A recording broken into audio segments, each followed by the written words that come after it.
8 de la mañana, ya con 4 minutos, y llegó el momento de nuestra mesa panel. Le doy la más cordial bienvenida a nuestros invitados del día de hoy. Federico Berrueto, como todos los jóvenes, analista político, tiene una videocolumna en La Silla Rota, columnista también de SDP Noticias. Bienvenido. Muchas gracias, Viris. Placer. Y Eduardo Alán Ventata, abogado, maestro en Administración Pública y Política. Bienvenido. Muchas gracias, Viri. Mucho gusto estar aquí contigo. Muchísimas gracias a ustedes por acompañarnos. Y antes de comenzar y entrar en materia, les tengo que hacer la pregunta del día de hoy. ¿Desayuno favorito? Está complicado, yo sé. Sí, yo soy tragón, o sea, desayuno favorito el que se come. De cualquiera. Sí. Federico. Yo chilaquiles, pero soy reprimido. ¿Por qué? Porque, pues, por obvias razones, uno tiene que cuidar la alimentación. Así es. Somos muchos los de Team Chilaquiles para la mañana. Muy bien. Bueno, hoy vamos a estar platicando sobre la libertad de expresión. Salió una lista de periodistas que supuestamente han habido presiones por parte del presidente López Obrador para que pues o los corran o los callen o algo suceda. Recientemente se agarró del chongo con Carmen Aristegui, lo platicaba en la mañana porque no le gustó una investigación que hicieron en Aristegui Noticias, y la salida de Azucena Oresti de Milenio TV pues nuevamente levantó como el polvo en este tema. ¿Qué opinión te merece, Eduardo, esta situación? Pues la salida de Azucena viene a sumar a una larga lista de periodistas que han sido atacados en el sexenio de Andrés Manuel, que no es fanático de la prensa, lo tenemos muy claro. Su enemigo constante, Andrés Manuel ha tenido muchos enemigos públicos como forma de pintar villanos para que la gente se polarice, pero su enemigo constante está en Carlos Loret de Mola, que es como su villano favorito. Ándale, es como su villano favorito, y además es la personificación de todos los males del país. Es el hombre muy millonario que gana mucho, que es de la prensa fifí, que es de los chayoteros. De paso yucateco. No, él no estaría tan de acuerdo si se lo preguntas, pero sí, de paso yucateco. Y personifica todos los males que Andrés Manuel ve en el país, y es un periodista. Y pues bueno, Andrés constante y consistentemente ataca a la labor y a las personas, en cantidad de enfrentamientos con personajes en las mañaneras que luego pues ya no pueden ni siquiera regresar, ¿no? Entonces, pues molesta, pero era de esperarse. La lista es larga. Voy a mencionar a algunos, obviamente Carlos Loret de Mola de Televisa, Jorge Ramos del Universal, Carlos Ramos de ABC Radio, Adela Micha también de Televisa y El Heraldo, Ricardo Gómez del Universal, también Víctor Trujillo, desde luego, Carlos Alasraqui de TV Azteca, y Federico Berrueto. ¿Qué hace usted en esta lista? Bueno, yo era colaborador de Milenio. Pero, a ver, la relación del poder con la prensa siempre ha sido problemática. Lo que sucede ahora es que hay un nivel de intolerancia, de intimidación, al momento que la prensa está viviendo su peor momento por dos razones. Una, la revolución tecnológica expone mucho, sobre todo a los medios escritos. La competencia con la información digital es una competencia pues muy desigual por los costos. Pero otra parte, y es específicamente de México, es la violencia del crimen organizado. Entonces, en ese contexto es como se está dando esta agresión del presidente de la República a la libertad de expresión. Lo está haciendo fundamentalmente a los periodistas críticos. Ahora, ¿cómo ocurre esto? No es que el presidente le hable al dueño del medio y le diga, ¿sabes qué? Me cae mal. Exacto. Lo que está sucediendo es algo sumamente complicado. Y es complicado porque, desde mi punto de vista, los medios, los dueños de los medios, son empresas y tienen el derecho de definir política editorial porque tiene que ver mucho con su negocio. Pero una cosa es que tú a un periodista lo excluyas porque pues no da el ancho, no cumple con las expectativas, a que lo excluyas por razones políticas, por razones de su posicionamiento respecto al poder. ¿Cuál fue la razón de tu salida de Milenio? Bueno, obviamente es mi postura crítica y de Milenio vemos es el medio que ha excluido más a periodistas. A nosotros fuimos 4 que salimos del programa de Azucena. Diego Fernández de Ceballos, Memo Valdés, Luis Carlos Ugalde y tu servidor. Pero bueno, como yo se los dije, pues ustedes están en su derecho de excluirnos. Pero lo hacen, que esa es la parte problemática, por razones políticas, o sea, por nuestra postura crítica. Ninguno de los 4, me atrevo a decir que ninguno de los 4, hacíamos mal nuestro papel, contribuíamos al objetivo. Y luego después del mismo periódico, donde tenía una colaboración, fui excluido. Pero aquí lo importante no es la exclusión, sino que tengas la posibilidad de incorporarte. O sea, en un país te pueden sacar de un medio, pero lo importante es que haya otros medios. Claro. Y esto lo digo claramente porque rindo testimonio a Telesur, a Gastón, a Mauricio, a Ricardo, que me han abierto las puertas, porque eso es lo importante, se cierra una puerta y se abren otras, y creo que así es como hay que verlo. Desde luego no podemos ser indiferentes. Lo que sucedió con Azucena conducía uno de los programas más exitosos.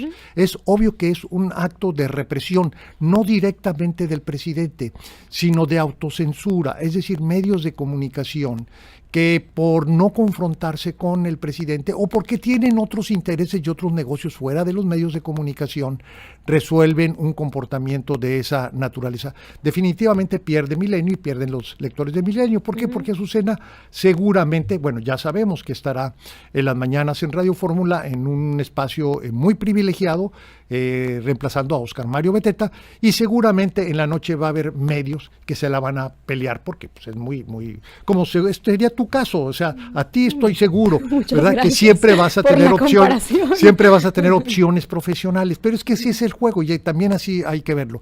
Lo que sí nos debe preocupar desde mi punto de vista es el tema de fondo, y el tema de fondo es la amenaza del crimen organizado a la libertad de expresión y la indiferencia del presidente de la República para defender periodistas y sobre todo la agresión del presidente de la República a los periodistas que son críticos. Eso sí no se puede soslayar. ¿Crees, Eduardo, que esto golpee a Morena, el decir que alguien se enoje porque vea a Morena como un partido que censura, un partido que no permite la libertad de expresión, o sea, cualquier perspectiva que pueda dar o percepción que pueda dar esto? No creo que golpee a Morena porque el presidente de la República y Morena son dos cosas distintas. Y esto lo estamos dirigiendo y lo estamos apreciando y lo estamos observando en el presidente de la República, cuyo favor ciudadano es a prueba de balas, ¿no? Y yo recuerdo hace un par de días, 3, 4 quizá, el enfrentamiento que tuvo con un reportero del grupo ASIR, en el mismo sentido, diciéndole, oye, tú estás siendo crítico conmigo con esta pregunta, porque dejé de darles dinero a grupo ASIR, y jamás contestó a la pregunta. Pero este tipo de comportamientos no se trasladan a las características que la gente aprecia u observa de Morena como partido y de las y los candidatos de Morena como competidor electoral. Lo que tenemos que hacer, definitivamente, quienes estamos en este medio y quienes estamos en este proceso electoral, es hacerle entender a las personas que quien manda en Morena hasta el día de hoy sigue siendo Andrés Manuel. Y todavía no hay traslado del bastón de mando ni a Mario Delgado, ni a Claudia Sheinbaum, ni a Clara Brugada, ni... ¿Crees que se dé? ¿A partir de octubre en adelante? Si es que estoy asumiendo, así, en un supuesto en el que llegara Claudia Sheinbaum a la presidencia. Y yo creo que no es una entrega lo que va a suceder, creo que es un arrebato lo que va a suceder. Ya empoderada, una Claudia Sheinbaum, sabedora presidenta de la República, con la personalidad que proyecta, yo creo que le va a arrebatar el bastón, yo creo que le va a arrebatar las riendas, y creo que sí van a cambiar muchas cosas. Dentro de ellas, creo que la perspectiva para con la prensa va a cambiar, no necesariamente va a mejorar. Yo creo que vamos a vivir una presidencia de la República que no permita que se entiendan y que se vean este tipo de problemas, porque el ataque a la libertad de expresión es grave, es severo y es mundialmente criticado, sobre todo en México, que es el país en donde más personas periodistas mueren a manos del crimen organizado. Sí. Un problema que hemos normalizado, por cierto, porque lo vemos muy común y muy normal, pero pues es algo atroz y aberrante, ¿no? El problema es que México está en el primer lugar, pero en listas de primer lugar que no nos gustaría estar. El único país que no tiene guerra declarada, en donde mueren más periodistas, solo por debajo de Siria. O sea, imagínense la magnitud de esta situación. Ahora, ¿ven una siguiente administración más relajada para los periodistas, independientemente de quién quede, o seguirá esta persecución? La realidad es que es eso, una persecución. Bueno, van a cambiar las formas. Creo que las formas de Andrés Manuel son muy singulares, muy especiales, irrepetibles. La personalidad misma de él no puedes encontrar ningún paralelo ni en otros gobernantes en el mundo, ni tampoco en la historia nacional. Quizá Santa Anna, tienes que recurrir a figuras muy lejanas, y lo digo por esta idea del seductor de la patria, ¿no? Porque es un seductor, sin duda alguna. Y si vemos finalmente cuál es el perfil de Claudia, es un perfil distinto. Yo no soy de esos que cree que va a ser mejor necesariamente, que ella va a ser más cuidadosa, más respetuosa. No creo que podamos todavía. Ella tendrá que demostrarlo si acaso ganara y con actos de autoridad. No con un doble discurso, que es uno lo que dice en lo corto a los empresarios y otro lo que dice públicamente. Públicamente lo que ha hecho es avalar total y absolutamente las modas, formas y proyectos de Andrés Manuel López Obrador, y sobre eso es lo que se tiene que juzgar, no creer o asumir que no le queda otra, pero ella en el fondo es una buena chica. Yo creo que eso en política sería un acto de extrema ingenuidad, pero sí va a cambiar, pero las cosas pueden cambiar también para mal. Por ejemplo, vemos cómo se manejó la justicia penal en la Ciudad de México con Ernestina Godoy, y era un descarado uso político de la justicia penal. Andrés Manuel ha sido más cuidadoso en ese aspecto. Entonces, a lo mejor, y no lo quiero yo anticipar, pero el ataque a la libertad de expresión no se hace como lo hace Andrés Manuel, en la mañanera, haciendo expresiones hostiles, etcétera, sino con procedimientos penales, porque eso es lo que está ocurriendo en la Ciudad de México en el gobierno de Claudia Sheinbaum. Entonces, yo no apostaría, yo lo que diría a la gente que observa y a la que va a votar, que juzgue a partir de lo que han hecho las personas, no de lo que dicen. ¿Cuál es la relación entre la libertad de expresión y el crimen organizado en México? Bueno, a ver, tiene dos planos. Uno, lo que señalaba Lalo, que está muy a la vista, que somos uno de los países, o más bien somos el país con la estadística más alta de asesinatos a periodistas. Pero esto tiene otro plano, y es que la intimidación llega al silencio. Y eso está ocurriendo en muchas partes. Afortunadamente aquí en Yucatán vivimos condiciones de privilegio, pero en muchas otras partes del país los medios callan, y callan porque lo que va de por medio es la vida. Así que mi reconocimiento a aquellos periodistas, bueno, el mismo caso de Azucena o de Ciro Gómez Leiva, asediados por el presidente, han sido objeto de agresión criminal. Azucena fue amenazada por uno de los cárteles abiertamente, y el caso de Ciro, bueno, fue objeto de un atentado. Entonces, sí va en serio este tema. Y como digo, lo preocupante no nada más es el acto criminal per se, sino el silencio que genera por parte de muchos medios. Lalo.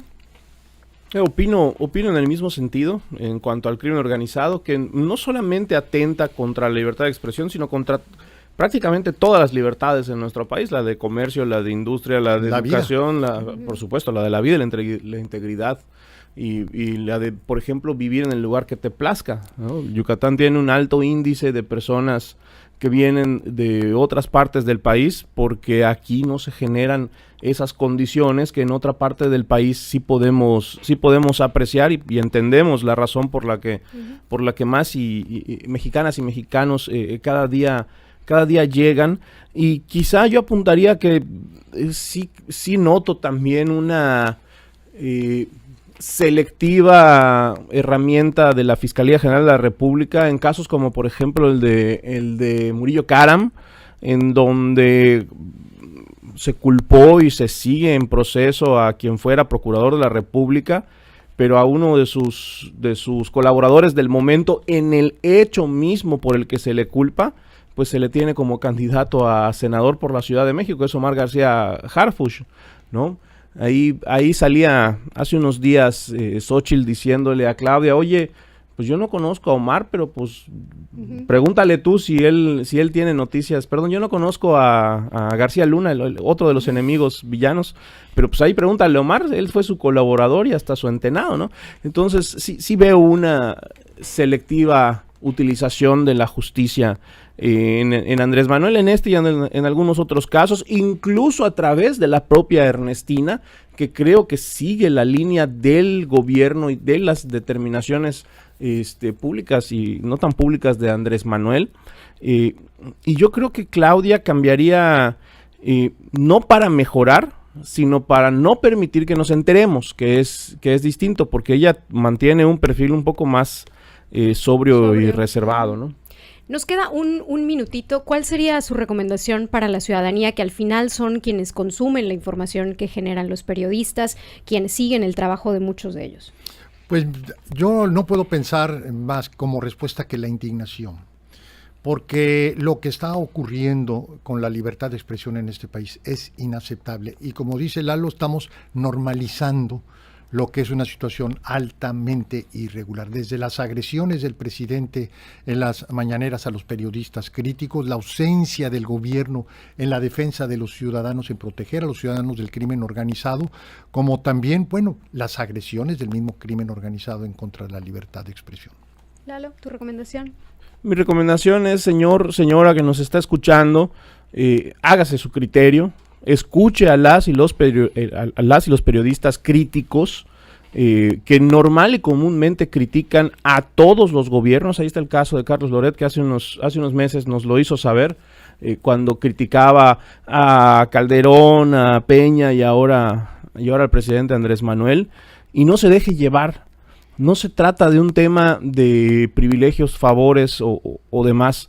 Hay muchas personas que trabajan en la libertad de expresión y en el cobijo de la libertad de expresión, y son ellas las que nos permiten saber y entender lo que está pasando en nuestro país. Sin información no tendríamos absolutamente ningún poder sobre nuestras decisiones. Les agradezco muchísimo la plática del día de hoy. Eduardo Lammentata, abogado, maestro en Administración Pública y Política, y Federico Berrueto, periodista, analista político. Muchísimas gracias. Muchísimas gracias, Viri.